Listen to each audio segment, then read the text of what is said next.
Good morning बच्चों। आज हम आपको आपकी पुस्तक का पाठ नंबर 7 सुभाषितानी पढ़ाएंगे। सुभाषितानी जिसमें आपको अच्छी अच्छी बातें बताई गई हैं। इसका पहला श्लोक देखिए। अयम निजः परो वेत्ति गणना लघुचेतसाम उदारचरिता नाम तु वसुधैव कुटुंबकम। अयम निजः यह अपना है, परोवेति गणना और ये पराया। ये सब छोटे मन वाले लोगों का विचार है।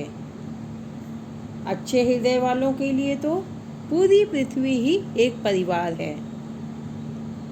अर्थात इस श्लोक में ये बताया गया है कि हमको सबको अपना समझना चाहिए, सबसे अच्छे से व्यवहार करना चाहिए और अपना पराया नहीं करना चाहिए कि ये अपना है ये पराया है।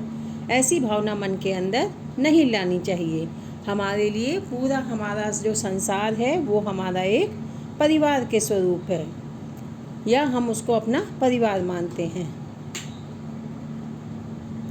अपना पराया, छोटा बड़ा ये सब करना छोटे हृदय वाले लोगों के लिए होता है।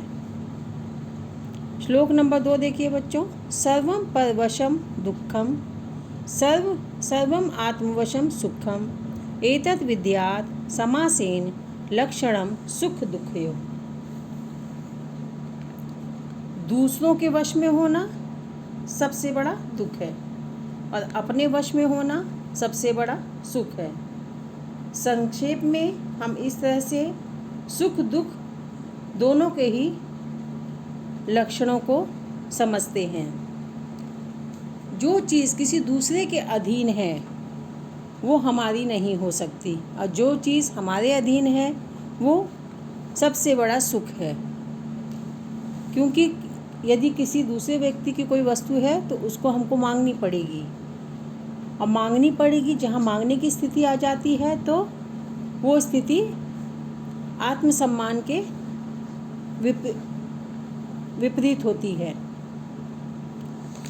इसलिए जो अपने पास है वो सबसे बड़ा सुख है, और जो दूसरे के पास है वो सबसे बड़ा दुख है। तो यही सुख और दुख का लक्षण है कि हमारे साथ ऐसा होना चाहिए कि हमारे लिए जो आवश्यक वस्तुएं हों वो हमारे अधीन हों, उनकी हमको दूसरों से उम्मीद नहीं करनी चाहिए। श्लोक नंबर 3 देखिए बच्चों। वृथा वृष्टि समुद्रेषु वृथा तृप्तस्य भोजनम वृथा दानम समर्थस्य वृथा दीपो दिवापि च। तो बच्चों इसमें ये बताया गया है, वृथा वृष्टि समुद्रेषु, समुद्र के लिए जो बारिश है वो बिल्कुल व्यर्थ है। वृथा तृप्तस्य भोजनम, और तृप्त व्यक्ति के लिए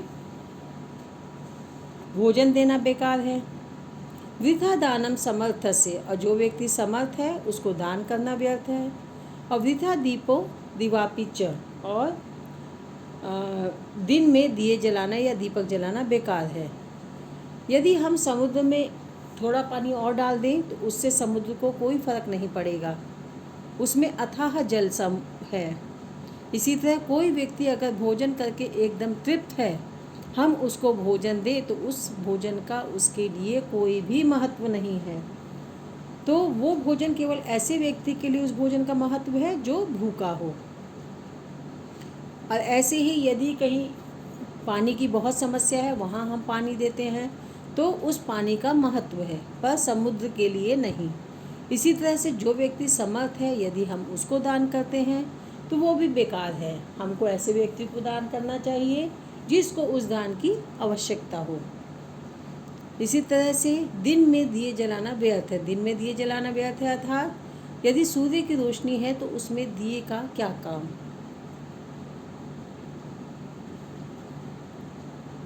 श्लोक नंबर 4 देखिए बच्चों। काव्य शास्त्र विनोदेन कालो गच्छति धीमताम व्यसनेन तु मूर्खाणाम निद्रा कलहेन वा। इसमें यह बताया गया, काव्य शास्त्र विनोदेन कालो गच्छति धीमताम, सद्बुद्धि नहीं, बुद्धिमान लोगों का समय ज़्यादातर साहित्य की चर्चा और वाद विवाद में बीतता है। वो अच्छी अच्छी बातें करते हैं, ज्ञान की बातें करते हैं, शास्त्रों की बातें करते हैं। और व्यसनेन तो मूर्खाणाम, और इसके विपरीत मूर्ख लोगों का समय कैसे व्यर्थ होता है? निद्रया, नींद में, और कलह में या झगड़ा करने में। मूर्खों का समय दूसरों की निंदा करने में, नींद में और कलह करने में बीतता है। तो इस तरह से श्लोक में बताया गया कि बुद्धिमान व्यक्ति का समय काव्य, शास्त्र और विनोदेन में बीतता है। वो अच्छे अच्छे विचारों से अपना समय बिताते हैं। इसके विपरीत मूर्ख लोग दूसरों की निंदा में, कलह करने में और नींद में अपना समय बिताते हैं। श्लोक नंबर 5 देखिए बच्चों। महानतम प्राप्य सद्बुद्धे सत्यजेन लघुजनम यत्रास्ति सूचिका कार्य कृपाणः किम करिष्यति। कि सद्बुद्धि के महान होने पर किसी को बहुत छोटा या तुच्छ नहीं समझना चाहिए, क्योंकि जहाँ पर सुई का काम है वहाँ तलवार क्या करेगी। जहाँ पर सुई का काम है वहाँ तलवार क्या करेगी। अर्थात कुछ ऐसे कार्य होते हैं जिसमें तुच्छ या छोटा व्यक्ति ही सफल हो पाता है। तो हर व्यक्ति का अपना एक अस्तित्व है, अपनी एक महत्व है, अपनी एक उपयोगिता है। इसीलिए हमको कभी भी किसी को बड़ा और छोटा नहीं समझना चाहिए। किम कुलेन विशालेन विद्याहीनस्य देहिनः विद्यावान पूज्यते लोके नाविदेय परिपूज्यते।